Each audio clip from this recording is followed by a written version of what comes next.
¿Alguna vez habías pensado en todo lo que se necesita para crear tu propio universo? Hola gente univa, mi nombre es Miguel Corrales. Acompáñenme a ver la entrevista con el licenciado Cristian Zárate. ¿Qué elementos considera clave para lograr coherencia visual en un mundo de animación? Bueno, pues primeramente te basas mucho en lo que viene siendo pues la arquitectura, ¿no? La arquitectura, los diseños de personajes. Tu mundo tiene que tener cierta coherencia a la hora de crear tu historia. ¿Por qué? Porque no puedes ponerme, por ejemplo, un personaje japonés estando en Nueva York. Hay historias que mezclan algunos de estos conceptos.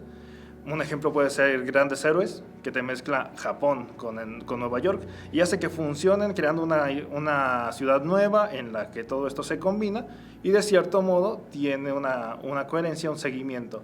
Te basas mucho en eso, principalmente en qué reglas del mundo estableces, el tipo de arquitectura, el tipo de historia que quieres contar, para que nada de esto te descuadre y no se te rompa ese hilo de tu historia.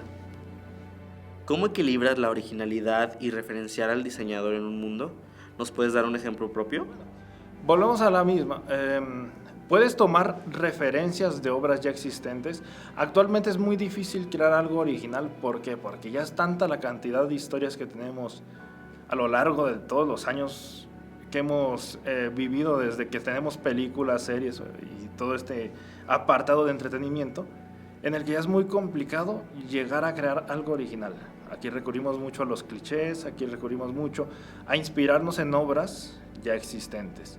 ¿Qué pasa? Para no caer en el mismo vacío de simplemente copiar, buscas la creación de elementos que ya existen y volvemos a lo mismo, tratas de combinarlos entre sí, ver cómo funciona y quizás de ahí robar un poco de esa inspiración. Es importante obviamente la originalidad, eso es importante. La originalidad siempre se va a basar en tus personajes, en el carisma que tú les das, en ese mundo, el cariño que también le puedes mostrar, ya sea basándote a lo mejor en cosas existentes, pero a los que tú les das un nuevo sentido. Entonces ahí empieza la combinación, ahí ya empieza un equilibrio en el que no te estás yendo simplemente a copiar, sino estás tomando algunas cosas como referencia para tú darles una función completamente nueva. ¿Cómo piensas la física, el peso y la atmósfera de un entorno para que funcione bien en todo el movimiento? ¿Qué pasa? Para darle coherencia a todo esto tienes que cuidar muy bien la escritura de tus personajes, la escritura de tu mundo. Hay que investigar mucho los principios que quieres que siga toda tu historia. ¿Para qué? Para en algún momento no cometer el error de saltarte tus propias reglas. Que esto muchas veces suele afectar la credibilidad de una historia o desengancha a la persona que está viendo la serie porque dice, esto antes no estaba explicado así. Hay historias, hay ejemplos en los que algunas cosas funcionan de un modo y de repente quizás en alguna secuela por diferencias creativas ya nos cambiaron el cómo funciona todo esto. Un ejemplo muy claro, hablamos de Titanes del Pacífico, por ejemplo. La primera historia maneja un mundo en el que a través de unos portales que simplemente se pueden crear por tecnología del enemigo, monstruos gigantes salen a nuestro mundo y tratan de destruir y acomodar todo para que salgan y puedan poblarlo estos nuevos habitantes. Hasta ahí se sigue una lógica. Se necesita de 2 personas en un robot, por ejemplo, para poderle dar movilidad y que todo esto tenga un seguimiento, que puedan funcionar, que puedan hacer funcionar la máquina. Pero todo esto se cambia en la segunda película. En la segunda película ya manejamos ahora cyborgs gigantes que no tienen ninguna clase de sentido. El movimiento de los personajes ya se siente más caricaturesco y ya no respetas el principio de tus portales que necesitaban de cierta cantidad y de ciertas características para poderse abrir, sino que simplemente los abres como si fueran cualquier cosa. Entonces a partir de aquí se rompe esa regla que tú estableciste en algún momento y como digo nuevamente suele dar mucho por diferencias creativas, por cambios de directores, pero tú a la hora de crear tu mundo siempre vas a llevar esa lógica y siempre vas a decidir qué es lo que quieres, qué es lo que no quieres que pase. Si te encargan un mundo de un corto de 5 a 7 minutos, ¿qué preguntas le harías al director y qué decisiones visuales tomarías? Bueno, la primera pregunta sería, ¿qué quieres contar? ¿Cuál es la emoción que quieres tú compartir en este corto?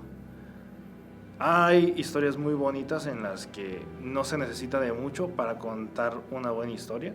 Incluso ni hay necesidad de utilizar palabras. Hay historias que son en silencio, pero que te están demostrando esa emoción. Hay que revisar muy bien el papel del protagonista, los visuales, a qué público va dirigido este cortometraje, el objetivo del protagonista también, cuál es el objetivo de tu historia, y las técnicas de animación, las técnicas de grabado. ¿Por qué? Porque no toda técnica de animación te va a mostrar la misma emoción. Hay técnicas que quedan muy bonitas para contar una historia, como el stop motion, la animación 2D, y hay técnicas que se utilizan más para la parte de acción, como las técnicas en 3D, las técnicas ya con más visuales digitales, y en base a esto pues tú tienes que revisar todo esto con el director para poder crear tu historia, tu cortometraje. ¿Qué errores comunes se cometen al crear mundos y cómo los evitas? Bueno, yo diría que el error principal que se comete a la hora de crear un mundo o de crear una historia es mostrar más de lo que vas a abarcar. Hay muchas veces en las que en las películas, las series, se nos muestra un mundo extenso, quizás se nos muestran varias mini historias que muchas veces se suelen perder en el qué pasó, en el qué había ahí. Lo muestras, le das cierta importancia, pero a la hora de la verdad no tiene ninguna relevancia en tu historia. Suele pasar mucho con coprotagonistas, con historias alternativas que simplemente buscan unirse al final de los episodios. En series episódicas pasa mucho, en las que a la hora de dar el cierre se queda incompleta. Entonces yo diría que el error principal viene siendo ese: mostrar más de lo que realmente puedes abarcar o de lo que realmente es importante. Ese sería el error principal a la hora de crear un mundo: el no investigar, el uso excesivo de cosas que no vas a utilizar en ningún momento en tu historia.